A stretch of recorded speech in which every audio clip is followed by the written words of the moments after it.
इसका नाम क्या है? ये जो आए हैं आप उसका इस प्रोग्राम का नाम क्या है? टाइटल क्या है? क्या? School internship program. School internship program SIP बोलते हैं। अब पहले वाले में क्या नाम था? SC। याद है? बताओ तो क्या नाम है, पूरा नाम बताओ। स्कूल, तुम बताओ तो क्या नाम है? तुम बताओ संभवी। School contact programme. तुम बताओ। नहीं बता। तुम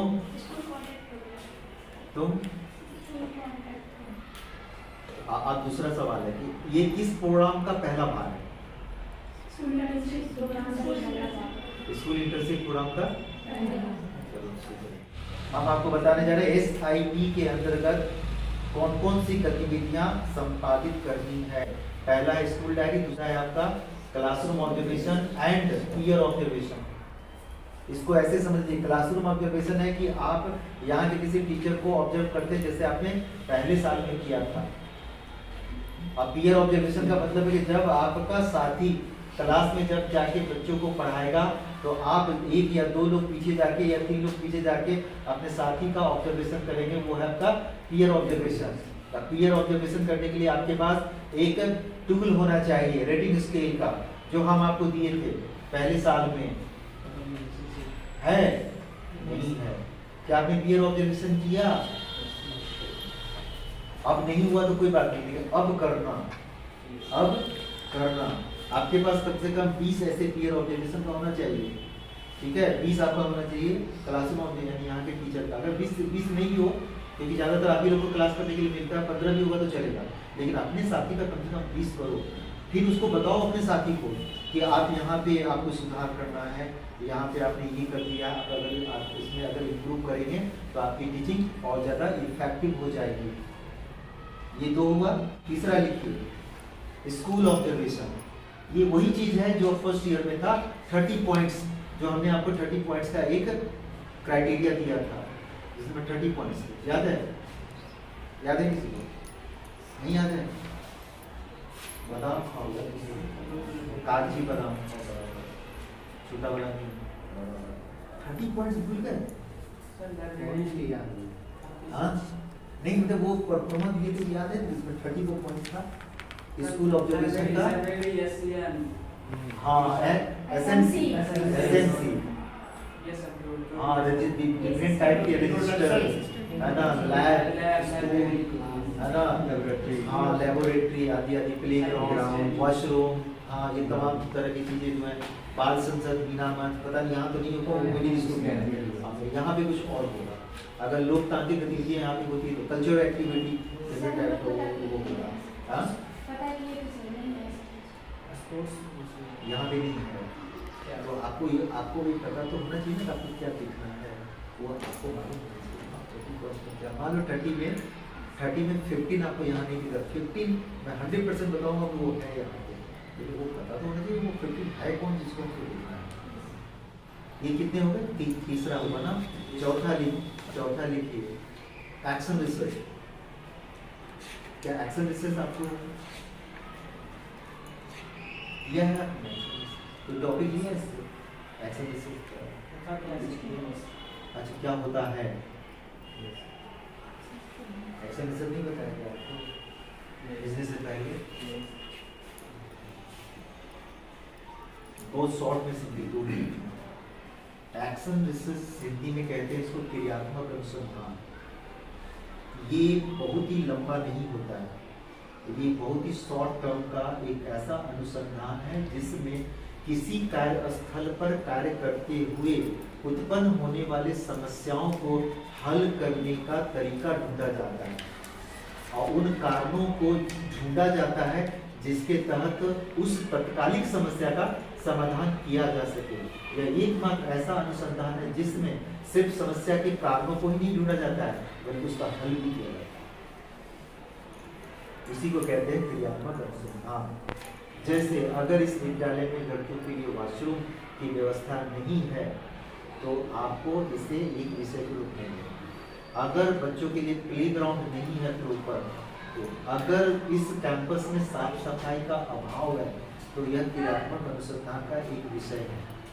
अगर बच्चे लिखते हैं, लिखने में कहीं अशुद्धियां करते हैं, तो वो क्रियात्मक अनुसंधान का एक विषय है कि कैसे वो अपनी लिखावट को बेहतर बना सके, चाहे वो अशुद्धियां व्याकरण संबंधी या फिर हैंड राइटिंग सुलेखन संबंधी, ठीक है। या फिर अगर आईसीटी जो यहाँ पे स्मार्ट क्लास है, अगर वो प्रॉपर ढंग से फंक्शन में नहीं है, तो उसको फंक्शन में लाने के लिए विषय के रूप में आप इसे ले सकते हैं। आपका क्रियात्मक अनुसंधान। ऐसे लॉट्स ऑफ सब्जेक्ट है जो किसी भी विद्यालय में बहुत ही कम समय में समस्या को लेकर उसके ऊपर काम करके कारणों को ढूंढकर उसका समाधान आप कर सकते हैं। यही है आपका क्रियात्मक अनुसंधान। अगर आप ऐसा नहीं करते हैं, इसके अंदर आप में ऐसी कोई रुचि क्षमता विकसित नहीं होगी कि आप किसी विद्यालय की समस्या को हल कर सके, नहीं तो वो समस्या बरकरार रहेगी जीवन पर्यंत। और यही कारण है कि के पाठक ने सबको भेज दिया है गाँव में जाइए, जब गाँव में पढ़ाई। 5वां है टीचिंग प्रैक्टिस, शिक्षण अभ्यास। शिक्षण अभ्यास जो आप लोग बेसिकली यहाँ पे कर रहे हैं, बाकी सबको दरकिनार रखकर यही है आपका। हर एक बिंदु के लिए जो अब तक आपने 5 लिखा है, सबके लिए मार्क्स है। वो जो 200 नंबर आपने कहा था ना, वो 200 नंबर का ये बाइफर्केट है कि किसमें किसमें कितना कितना मार्क्स अलॉट है। हम भी क्या करते हैं ना, आंख बंद करके आपको नंबर दे देते हैं ना, आपका चेहरा देख के कि आपने बहुत अच्छा मतलब दाढ़ी बनाया है फ्रेंच का स्टाइल में, है ना, मुझ जो है नीचे किसी का ऊपर है, तो जिसका ज़्यादा सुव्यवस्थित उसको ज़्यादा नंबर दे देंगे। बाल बहुत अच्छे से संवरा हुआ है, अच्छे से कपड़ा पहने, साफ सुथरा, उस पर नंबर दे। कोई गोरा है, काला है, उस आधार पर भी नंबर दिए। तो हमारी ये परंपरागत रूप से ट्रेडिशनली है कि नंबर देने का पैरामीटर है ये। अब तक इसको बदलने की जरूरत है। इसके लिए यूनिवर्सिटी ने ये क्राइटेरिया बनाया है कि इस आधार पर आप अपने प्रशिक्षु को नंबर मार्क्स दें। इसीलिए हमने पूछा था काम क्या वो बताओ, मार्क्स तो कोई मार्क्स का कोई लेना नहीं। यूपीएससी का फॉर्म है, स्टेट में देखिए 50% मार्क्स बोलता है, बीएड में 50% मार्क्स नहीं मांगता है, 90% मार्क्स। नंबर के पीछे मत भागिए, सीखिए, ठीक है। 6 to 8 में देख लीजिए कितना हाई कट ऑफ गया है, 9 10 में देखिए कितना हाई कट ऑफ गया है। कैसे आएगा नंबर, पढ़ना पड़ेगा। नंबर बीएड में नंबर 90% ले आए हो, आप पास ही नहीं कर पाएंगे। जैसे तो किस काम का स्टेट पास नहीं कर पाए, किस काम का सीटेट पास नहीं कर, किस काम का 7% 8% सीटेट पास करते हैं। यहाँ सीटेट पास करने का रेशियो है, बहुत खराब रेशियो, ठीक है। उसमें भी जो लोग पास करते हैं वो भी बीपीएससी पास नहीं कर पा रहे हैं। तो आपको पढ़ना पड़ेगा, फोकस करना पड़ेगा कि हमको कहाँ पे एनर्जी इन्वेस्ट करना है। अंतिम लिखिए 6 नंबर ना, छठा देखिए क्या है, वह है इवैल्यूएशन, मूल्यांकन। उसके अंतर्गत 2 कार्य है, लिखिए। पहला है ब्लूप्रिंट, वो मूल्यांकन के अंतर्गत आता है। ब्लूप्रिंट है, उसके बाद है आपका अचीवमेंट टेस्ट, उपलब्धि परीक्षण। अब ये देखिए ये क्या है, टोटल जोड़ना था। मान लो टोटल जोड़ के होता है 45 क्वेश्चन, 45 होता है। तो 45 क्वेश्चन जो 4 चैप्टर जो यहाँ के बच्चे आपके सब्जेक्ट में पढ़ चुके हैं, उससे संबंधित बैठ के, अगर मान लो पहले चैप्टर से आपने एमसीक्यू बनाया, लिखा था वहाँ पर 6 क्वेश्चन एमसीक्यू बनाया था, 6 वो बनाते एमसीक्यू। ट्रू फॉल्स बनाना था 3 को पहले चैप्टर का बनाते, मैचिंग का 2 को बनाते, क्योंकि सब क्वेश्चन मैचिंग का नहीं बनता है। चैप्टर का डिमांड के अनुसार देखना पड़ेगा कि मैचिंग का कौन बनेगा, तब उसमें से आप बनाते। तब आप एक टेस्ट लेते, जो खुला छुट्टी के बाद, एग्जाम के बाद, तब आप टेस्ट लेते।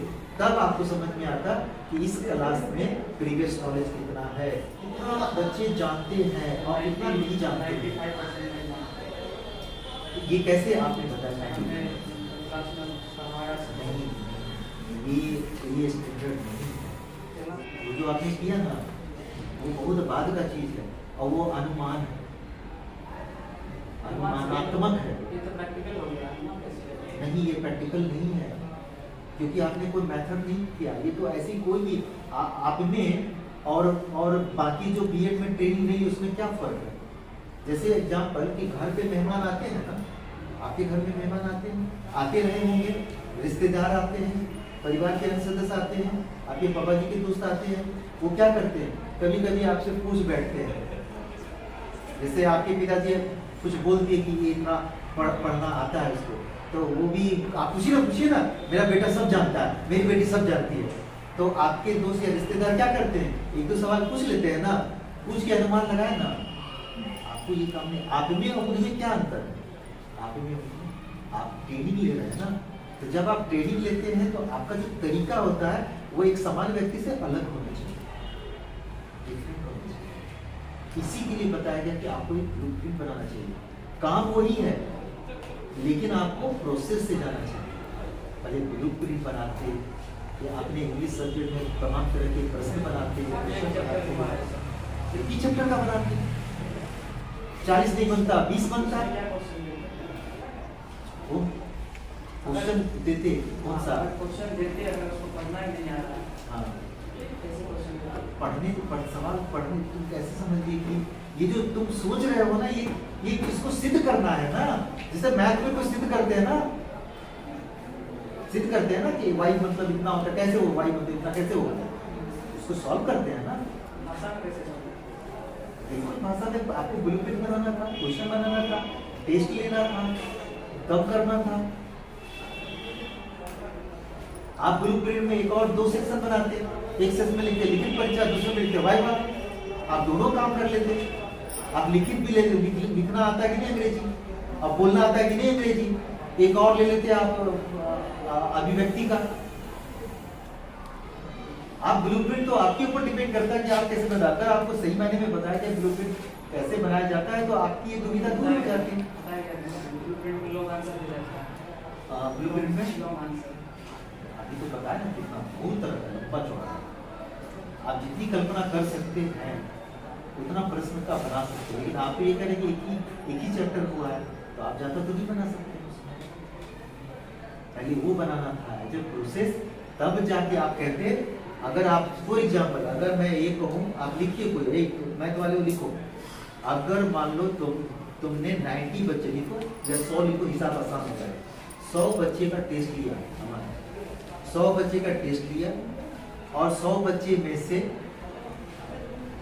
80 बच्चों ने 40 नंबर से कम लाया। लिखो बिलो 40 इक्वल टू 80 और 20 जो है वह एबोव लाया, 40 से एबोव लाया। तब आप कहते, तब आपके पास डेटा रहा, तब आप कहते कि हाँ 20 स्टूडेंट जो है सामान्य से अच्छे हैं, अभी जो है सामान्य से कमतर है।